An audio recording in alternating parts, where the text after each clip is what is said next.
By the time I'm recording this, it's about a few minutes past midnight, so by that logic, Bash in Berlin is about 20 hours away from now. So let's go ahead and predict the entire match card with the very special card order that I created that has a good accuracy of being true. So in my books, we kick off with the undisputed WWE Championship match, Cody Rhodes and Kevin Owens. Now, they've been building a heel turn from Kevin for weeks, and I don't know if it's going to happen at the end of this match, but I think we all know that there's no chance that Kevin's winning, unfortunately. Although I do think he's going to get a great match out of Cody. I mean, these are two great wrestlers, Cody Rhodes and Kevin Owens. This is obviously going to be good. But I feel like there's a heel turn coming, and I can just sense it. But for now, I feel like they're going to go the slow route with this. They're probably going to go the AJ Styles direction, where, they had not that much of a feud, but after their first match, their feud really intensified. And then after that, we might get Randy Orton at Survivor Series or whatever. So my prediction is, of course, Cody Rhodes will retain the WWE title. Next up, we have the Unholy Union, Alba Fire and Ali Dawn, against what I like to call Powerhouse Extravaganza, Bianca Belair and Jade Cargill. Now, I'm going to be honest here, guys. I feel like Bianca and Jade are taking back their championships. I know that Unholy Union won it in Scotland because they're Scottish themselves, so obviously good win for the Scottish, and they obviously did not want Bayley or Priest to lose at Clash of the Castles, so they had Unholy Union win instead. Which, fair move for that, but at this point I feel like they have to drop the titles. They barely did anything with them, besides defend them on like a couple SmackDowns and Raws.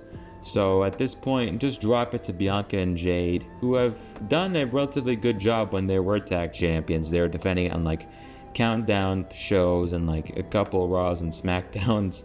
So my final prediction is Bianca and Jade will become two-time women's tag champs, and they might hold it until Survivor Series, and then that's when we might get like a heel turn from I want it to be Bianca, honestly, because I feel like, well, she has gotten great success as a babyface. It's time to see what she can do as a heel. She might be better or worse, but it's once you find out, that's when we can determine, is she better as a face or as a heel.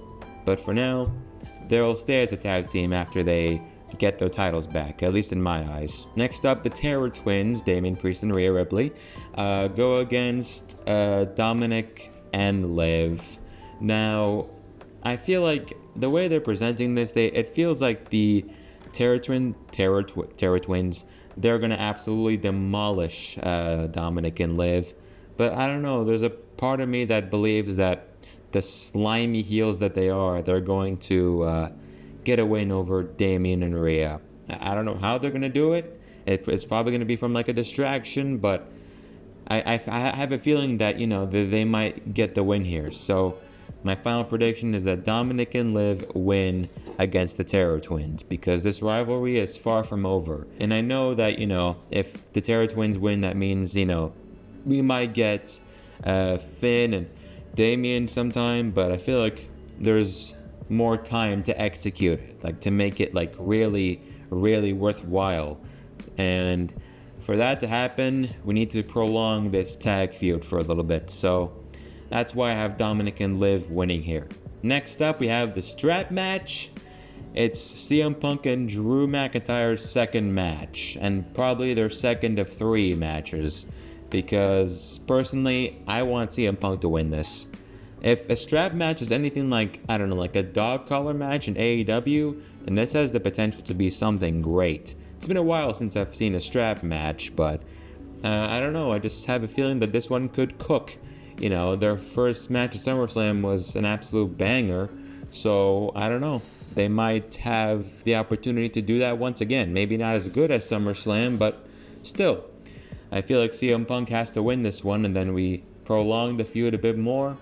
And, Punk still might not have the bracelet yet, but he might get it in their third and final match, which is in Bad Blood inside Hell in a Cell.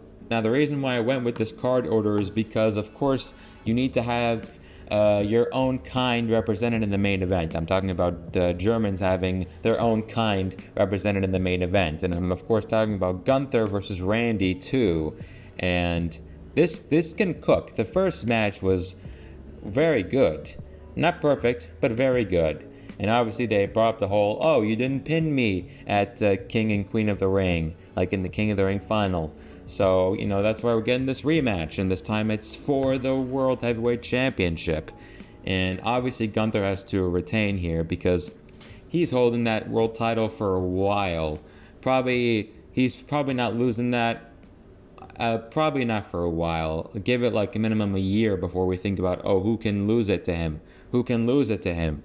So, yeah, the crowd will absolutely go crazy for this. They went crazy for this man at the kickoff show. So, obviously, they're going to go crazy for him here. So, well, I do think Randy is great, and I would love to see him win another world title at least one final time. I don't think the time is now. So, my final prediction is Gunther retains the World Heavyweight title. So those are my predictions for Bash in Berlin. I think it's going to be a great show. Like, with many other WWE PLEs over the past year, this could cook. But WWE is not the only one that does good shows. AEW can also cook sometimes, like they did with All In. Check out my review about why I think All In was an absolutely beautiful show. Well,